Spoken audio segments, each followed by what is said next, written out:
नमस्ते दोस्तों, कैसे हैं आप लोग? मैं अच्छी हूँ और चलिए कुछ रिवाइज़ कर लेते हैं। आज हम लेकर अभी हाज़िर हैं आपके लिए ग्रामर का अगला पोर्शन जो हम रिवाइज़ कर रहे हैं लैंग्वेज के लिए। और आपको पता है कि हम आपके लिए लेकर रोज़ हाज़िर होते हैं। हम खुद भी रिवाइज़ करते हैं और रिवाइज़ करने के बाद आपके लिए अपलोड करते हैं और बल्कि हम साथ-साथ रिवाइज़ करते हैं।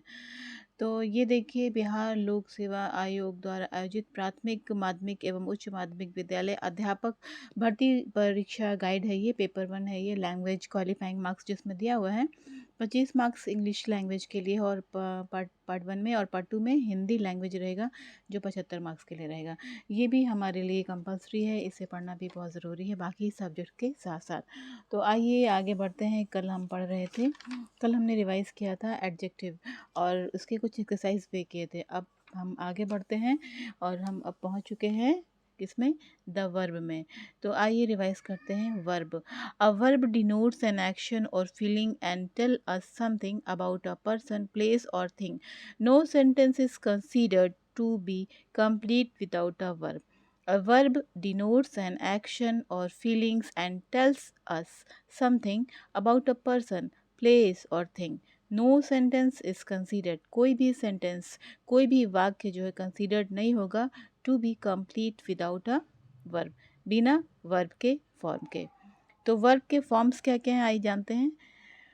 Forms of verb. Verbs are used in 3 different forms. Verb कितने प्रकार के होते हैं? 3 प्रकार के। क्या क्या होते हैं?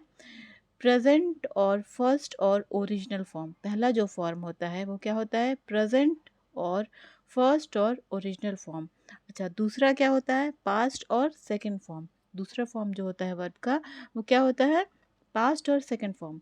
और तीसरा क्या होता है? पास्ट पार्टिसिपल और थर्ड फॉर्म। तीसरा फॉर्म क्या होता है? पास्ट पार्टिसिपल और third form.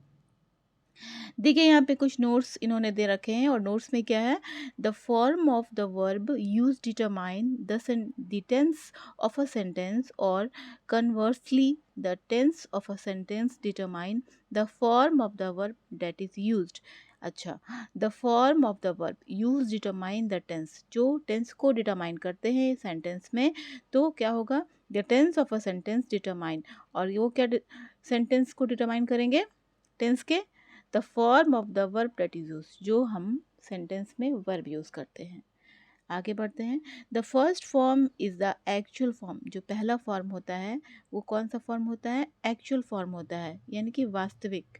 Is which the verb as a word exist in the language, जो हम लैंग्वेज में यूज करते हैं। Therefore we have referred to its the original form, इसीलिए हम इसके ओरिजिनल फॉर्म को रिफर करते हैं। The other two form is most case are derived from making certain changes. और जो दूसरे अदर फॉर्म्स हैं यानी कि पास्ट और पास्ट पार्टिसिपल, ये जो दो फॉर्म्स हैं ये क्या होते हैं? They two the other two forms is most case are derived from making certain changes in the original form. जब कुछ ओरिजिनल फॉर्म में चेंजेस आते हैं तो हम पास्ट और पास्ट पार्टिसिपल को यूज़ करते हैं। अब आते हैं एग्जाम्पल की तरफ। एग्जाम्पल क्या है? फर्स्ट फॉर्म में ईट, सेकेंड फॉर्म क्या होगा इसका? एट, और इसका थर्ड फॉर्म क्या होगा? एटन। पहला फॉर्म क्या होगा? प्रेजेंट फॉर्म जो ओरिजिनल फॉर्म क्या है इसका? Eat. First form, second form ate, और थर्ड फॉर्म क्या होगा? एटन। देखिए ये सब हमारे ऑब्जेक्टिव्स में पूछे जा सकते हैं। ये छोटी छोटी चीज़ें हमें ध्यान रखनी होगी। हमारा ग्रामेटिकल पोर्शन है। माना कि इंग्लिश कंपलसरी नहीं किया है बीपीएससी में टेट के लिए, लेकिन फिर भी हमें जानने की ज़रूरत है। ये हमें सारे एग्ज़ाम्स में काम आएंगे और हमारे लाइफ में भी ये काम आ सकते हैं और सीटेट के लिए भी हमारे लिए उपयोगी हो सकते हैं। तो आइए देखते हैं। First form abide, second form abode, और थर्ड फॉर्म क्या है? Abode. First form begin, second form began, और third form begun. First form come, second form came, third form come. Verb with suffix N, ne और E N in the third form. देखिए first form know, second form knew, इसमें second form जो है इसमें ई लगा हुआ है, KNEW, ये हो गया सेकेंड फॉर्म। ठीक है। Third form known, know, knew, known. First form know का सेकंड फॉर्म क्या होगा? न्यू। नो का थर्ड फॉर्म क्या होगा? नोन। ऐसे पढ़ते हैं।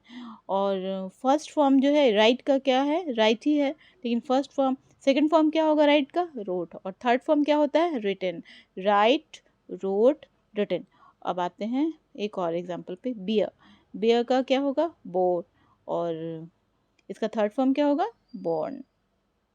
Verb which derive their second and third forms by the addition of d, ed or t and without a change in the vowel। आइए देखते हैं। फर्स्ट फॉर्म वॉक है और सेकंड फॉर्म इसका क्या हो जाएगा? वॉक्ड। इसमें क्या लग जाएगा? ed। अच्छा, थर्ड फॉर्म क्या है इसका? वॉक्ड। इसमें भी ed लगा हुआ है। फर्स्ट फॉर्म हियर, इसका सेकंड फॉर्म क्या होगा? हर्ड। और इसका थर्ड फॉर्म क्या होगा? वो भी हर्ड होगा। बर्न, बर्न है इसमें, और इसमें क्या लग गया लास्ट में? T, burnt. तो क्या बन गया? ये सेकंड फॉर्म बन गया वर्ब का, और थर्ड फॉर्म क्या हो गया? बर्नट।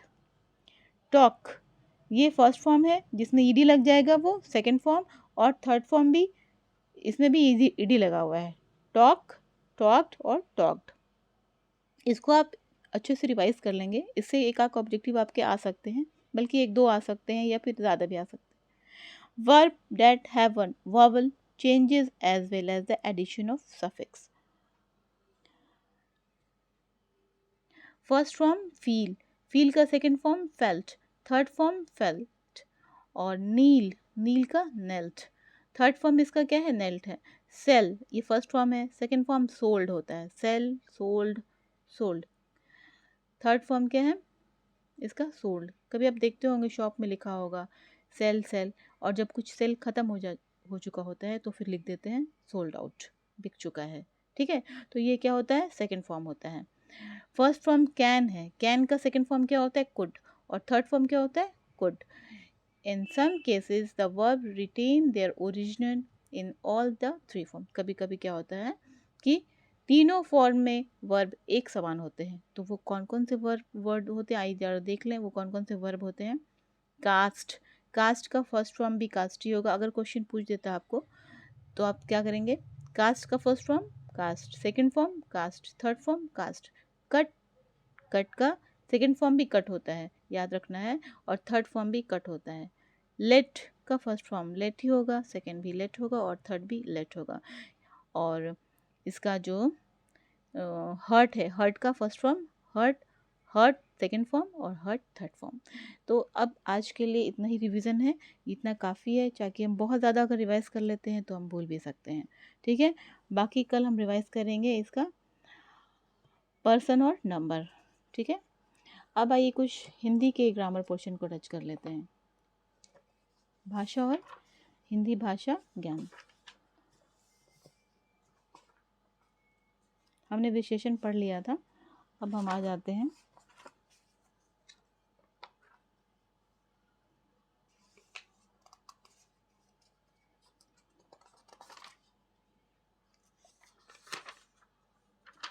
क्रिया विशेषण। एक सेकंड। संज्ञा, वचन, कारक, सर्वनाम हो चुका है, विशेषण भी आपका हो चुका है रिवीजन, मैंने भी कर लिया रिवीजन। और अब हम आ गए हैं क्रिया विशेषण की ओर।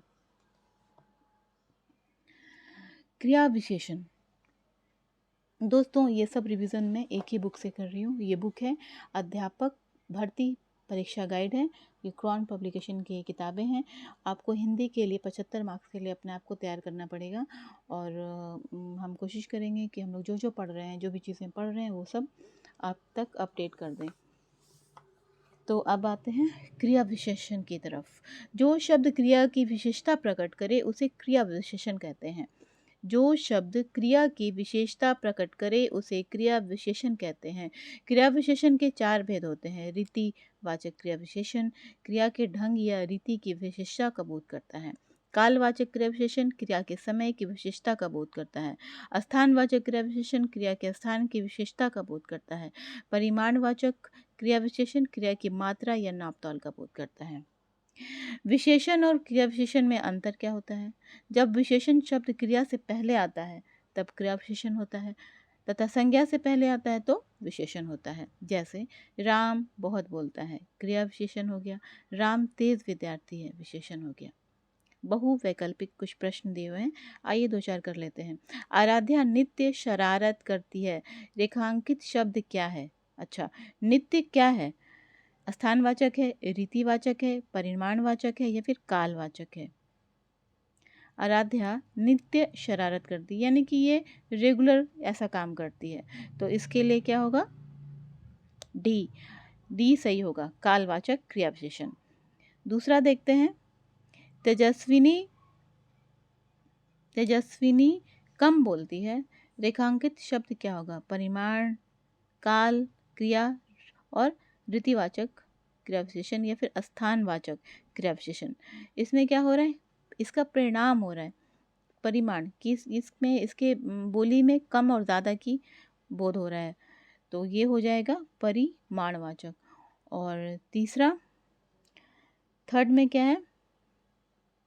दिव्यता तेज दौड़ती है, इसमें बताना है क्रिया विशेषण को, इसमें तेज को बताना है कि कौन सा विशेषण है। स्थानवाचक है तेज, रीति है या काल है या परिमाण है?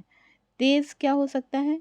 तेज तेज जो है परिमाण तो हो नहीं सकता, कालवाचक हो सकता है। सॉरी, तेज जो होगा वो